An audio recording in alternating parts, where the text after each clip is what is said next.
Alongside that, we also took away that sort of organisation type distinction. So now it's up and down the sector, up and down the country. But as part of that, what we thought we would do was take that opportunity to undertake in-depth impact assessment to try and get a sense of what the SGA was achieving. So we know what it wants to achieve, which is to help develop, support and connect people connected or engaged in governance responsibilities broadly defined across the sector. And we do that through a range of means, through our guidance and supporting documents that we have on our website, our training provision, the events like this one, networking events, access to certification. So we're doing a lot of different things. And what we wanted to try and do is understand what impact that's having on the sector and the people within the sector. And so what we want to do that is look at it in two ways. One, what do those each individual strands add to the development of governance in the sector, and what does that amount to in total? So what do they do individually, what do they do collectively, and to be able to replicate that measurement over time so that we can get a sense of how we're doing over time and how the sector is progressing. And we engaged a tech and research firm up in Manchester called Substance to undertake this impact assessment for us. And what we want to understand, I guess, is how we're having an impact at three different levels. So how we're helping individuals operating governance in the sector get to grips with governance, start to understand it, feel comfortable and confident in raising the standards of governance in their own role. How that then manifests into improved governance in their organisation, to what extent are they able to affect policies and procedures and the general culture around governance within their organisation, and then at an aggregate level what that amounts to in terms of an uplift in the standard of governance across the sector. So that's what we want to achieve through this impact assessment, and ultimately that will inform the things that we do and the direction that we take and how we target our resources.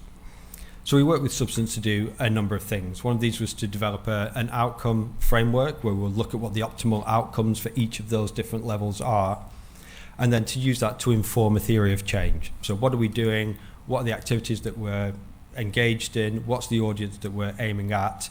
And how are we achieving our objectives on the back of that?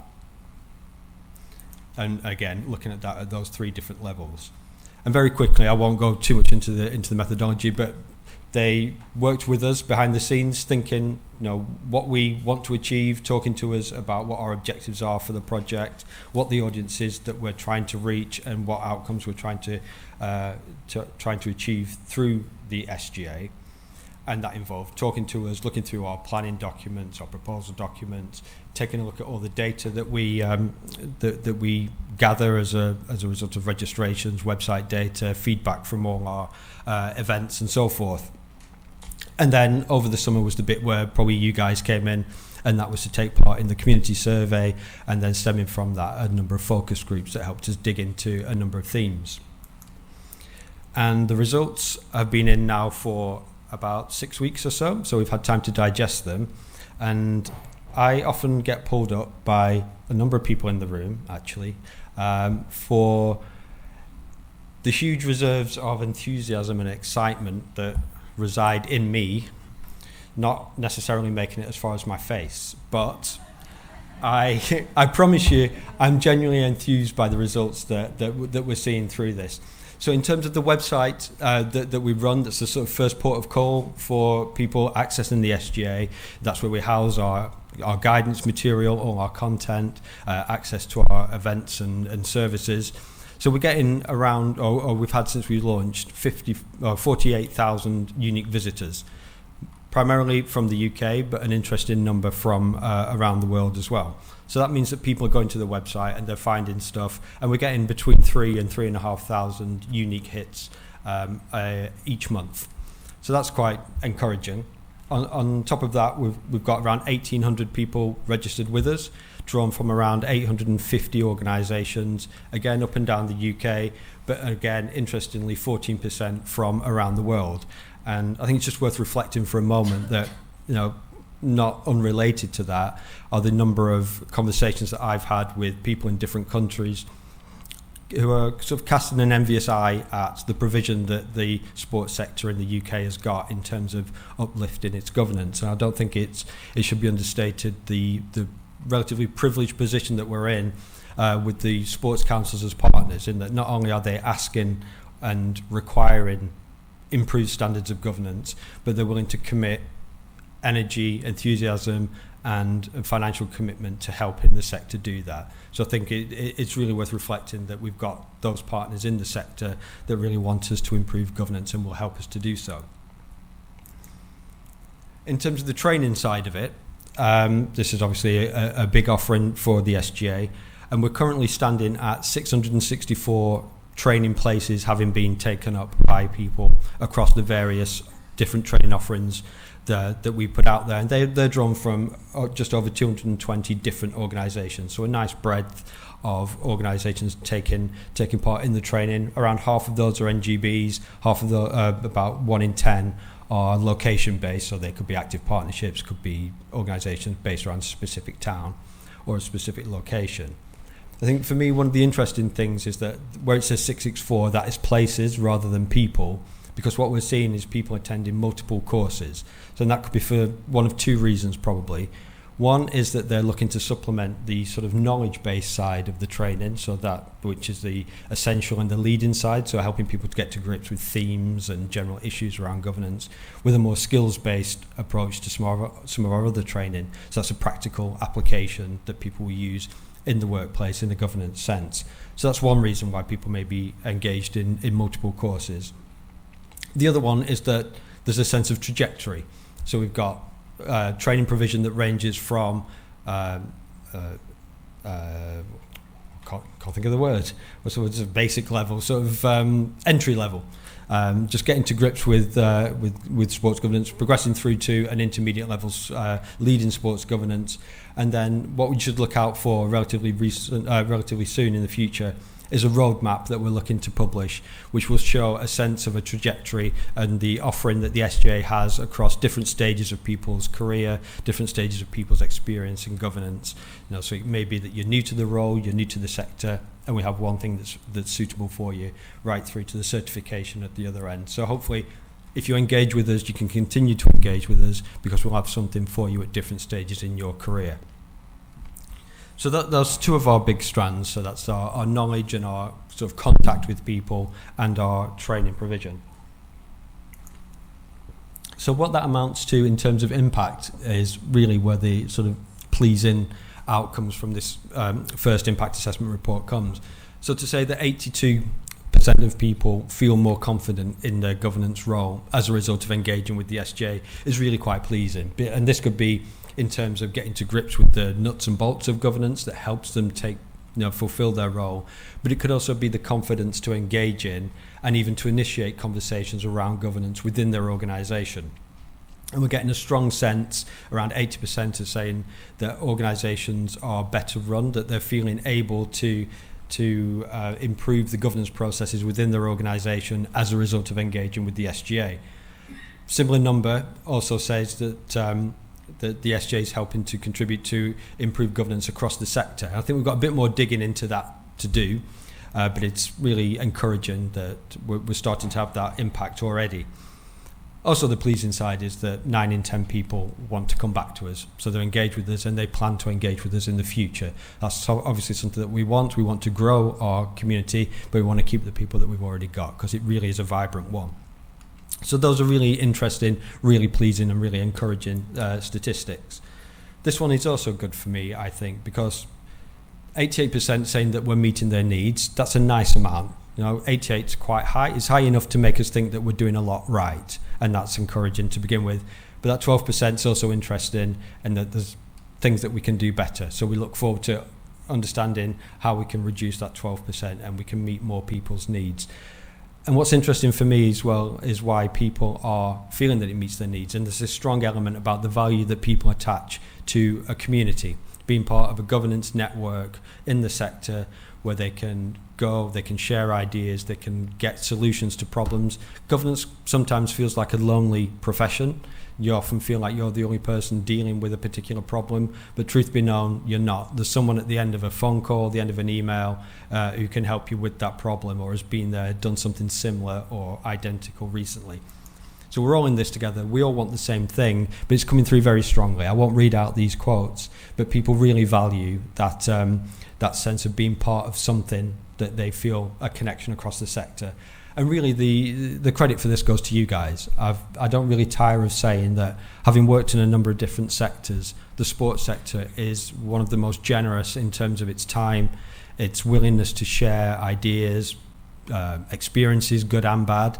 And so really, if people feel like there's a solution out there, it's because other people like yourselves are willing to provide that for them. So thank you to everybody for doing that so far, and please continue to do it. We will be launching, again, I've been promising this for a while, but anyone who's ever had the joy of completing a DPIA will know what sometimes holds up projects.